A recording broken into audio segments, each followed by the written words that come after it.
Video problem 80, Bronsted Lowry acids and bases. Identify the acid, base, conjugate base in the following acid-base reactions. Now, the conjugate acid and the conjugate base are just the acid and base that are found on the product side. Okay, so let's take a look at this. This HC2H3O2, what does it become on the other side? Well, it becomes NaC2H3O2. So what did it do? It lost an H. So that means that that is the acid.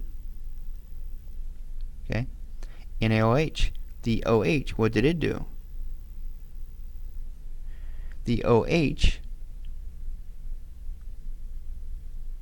gained a hydrogen. So that means that is the base. Now, if we're going the opposite way, so in other words, I'm going from here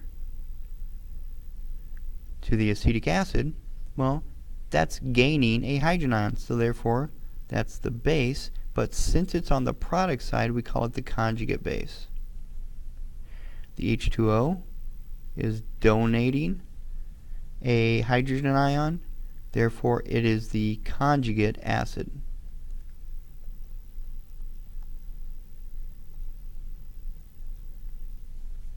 Okay, let's look at the next one.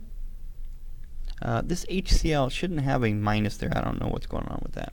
All right, so let's see.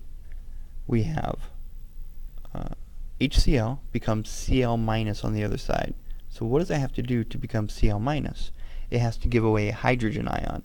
So that means that's the acid. H2PO4 minus, what is it doing?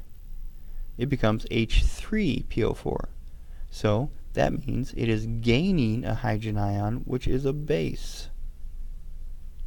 Let's look at it in the reverse direction here. Chloride, Cl minus, is gaining an H plus.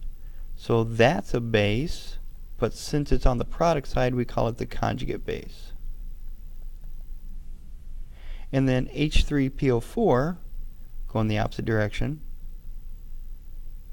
becomes H2PO4, gives away an H plus. It's the acid. Since it's on the product side, conjugate acid. Last one here. HSO4 minus becomes SO42 minus. That's the acid, because it gave away an H plus. NH3 becomes NH4 plus. That's the base, because it accepted an H plus.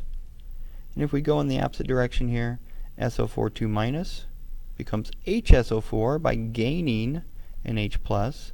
So we call that the conjugate base. And then NH4 plus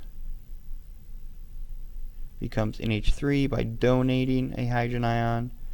Since it's on a product side, we call that conjugate acid.